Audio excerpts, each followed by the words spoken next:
Alrighty, friends, it's time for another math adventure. We are doing some work with something that's called polynomial functions. Polynomial functions are going to be like y equals, I don't know, 5x to the fourth plus 2x cubed minus 7x squared plus 11x minus 7, something like that.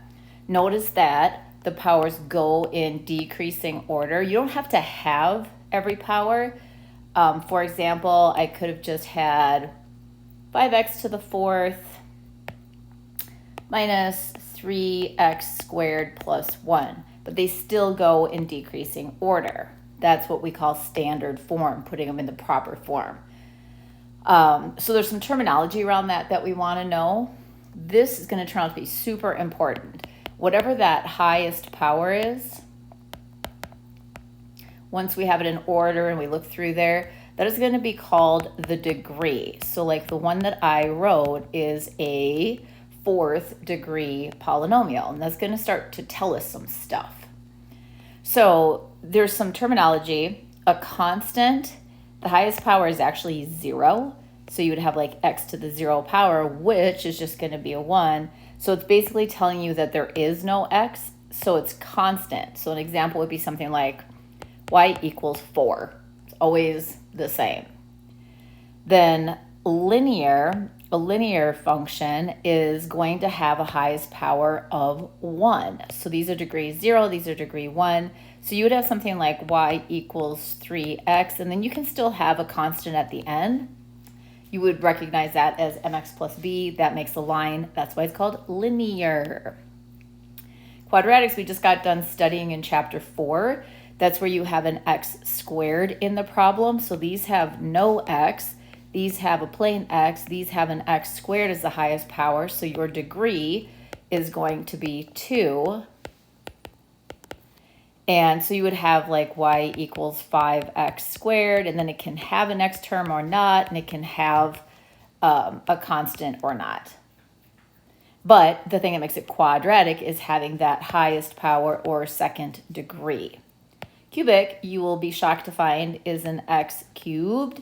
So the highest power or degree is 3. So you might have something like 4x cubed minus 1. You don't have to have all those other terms. You just have to have that cube power as the highest one in the function. And then quartic is a little bit new, but if you think of it like quarters, that's going to have a highest power of 4. So technically that would be the name of the one that I put up here is a quartic function. So if I had like negative 2x to the fourth plus 5x squared, that is a quartic function because its highest power or degree is 4. One of the things you need to do, and you've actually done this a bazillion times, is evaluate. Evaluate just means find the value, just as telling you are going to do what you've done a million times and plug in whatever they tell you. So in this case, you're going to plug in negative 2 for the x's in the problem. So in this case, I would do f of negative 2, and I would get this. Really important to use those parentheses because the negatives can mess you up otherwise. If you use them, your calculator will do them right every time. If you don't, your calculator will mess it up. And then I did that earlier on my calculator and got 41. So that would be the value. Now, this is going to start talking about some stuff we don't really know a lot about. End behavior as x approaches infinity or negative infinity. So like you are conceptually going to understand this because you already know, but the words are going to be different. So let's talk about like the normal XY graph paper over here. This is the x-axis and the y-axis. And then this also is the right end of your graph. This would be the left end. This would be down, and this would be up. I feel like you know all these things. So what we need to do now is change that into kind of algebra 2 leading into pre-calc language. So what we now do is call this x approaches infinity because the numbers over to the right get really, really huge until you go to infinity. And you're on the x-axis. Left, you're going to be on the x-axis still, but you're going to be approaching negative infinity. And then on the up and down, you're going to do the same kind of thing. Here, the y's are approaching positive infinity, which is going to be our new way of saying up. And then our new way of saying down is going to be that y approaches negative infinity. Makes a lot of sense if you just kind of think about it logically, but that notation is definitely going to be different. If you're in my class, you're going to have the red card where we kind of talk a lot about the different scenarios, and you can refer to that to help with what we're going to be learning right now. It is going to talk to us about something called degree. That's going to come up down here. We already talked about what degree is, but what we just are going to need to know now is you look at the degree. If the degree is even, you're going to have what we call the same ends, meaning both ends of your graph would go up like a parabola, or maybe both ends of your graph would go down like a parabola. If your degree is not an even number, it's gonna be an odd number. And that's also gonna tell you something. This one's easy to remember because odd means opposite. So odd is gonna be opposite ends, meaning if my right end's going up, my left end's coming down. Or if my right end's going down, then my left end's going up. So those are just going to be some things we know about the graph without seeing the graph by looking at the degree and deciding if it's even or odd. Kind of turns into a memorization thing. But we don't know which of the scenarios, because I gave you I gave you two options here, and then I gave you two options here. I always write with a highlighter. Okay. So here's how we tell. We're going to look at something that's called the lead coefficient. You might see it as LC on some of the worksheets. That literally means the number in front in the lead. So it's going to be the number that's in front of that highest power of x.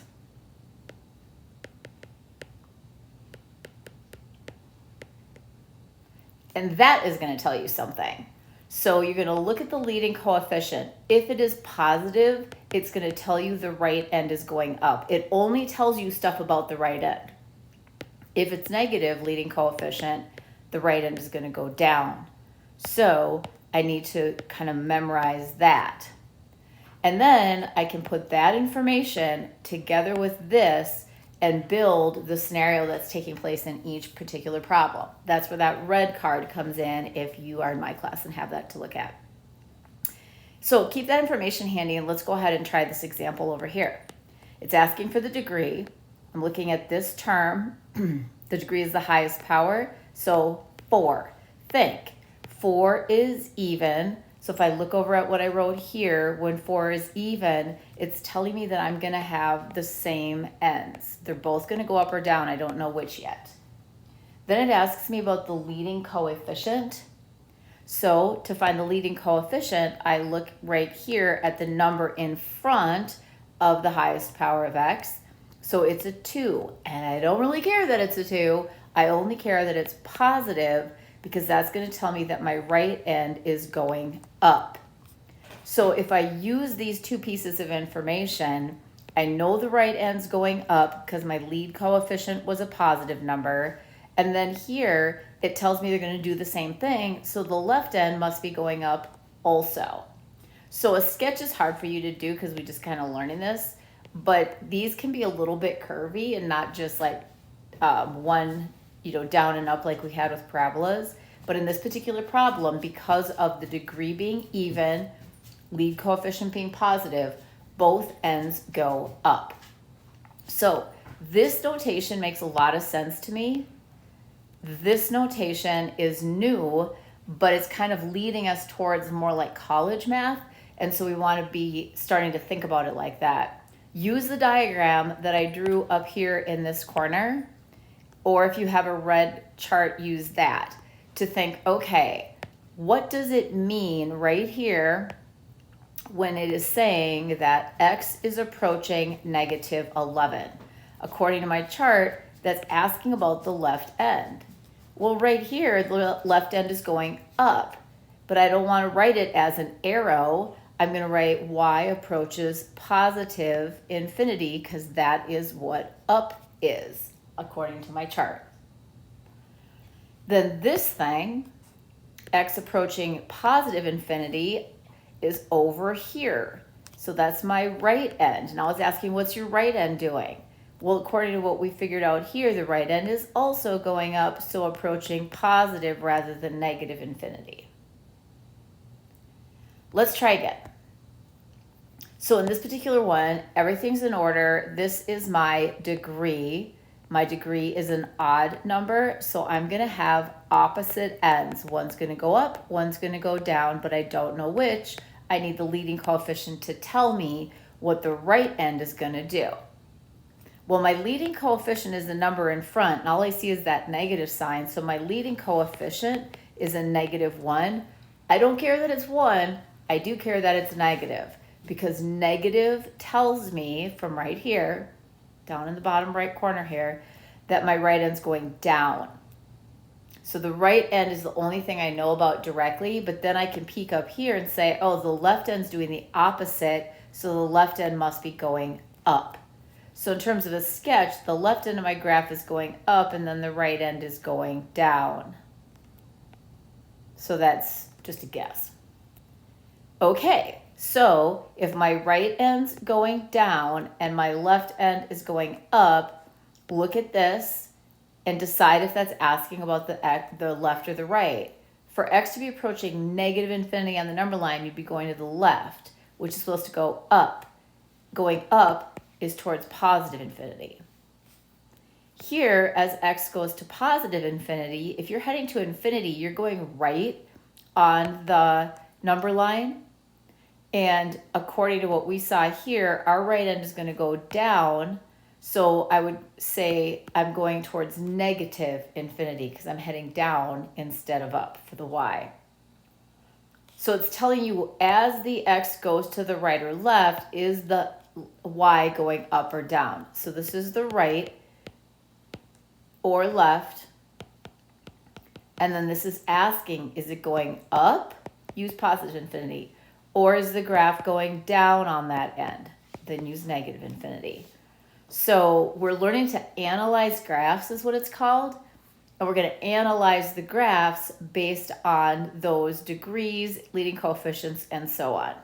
So that's a lot of new information. We're actually going to stop here for right now.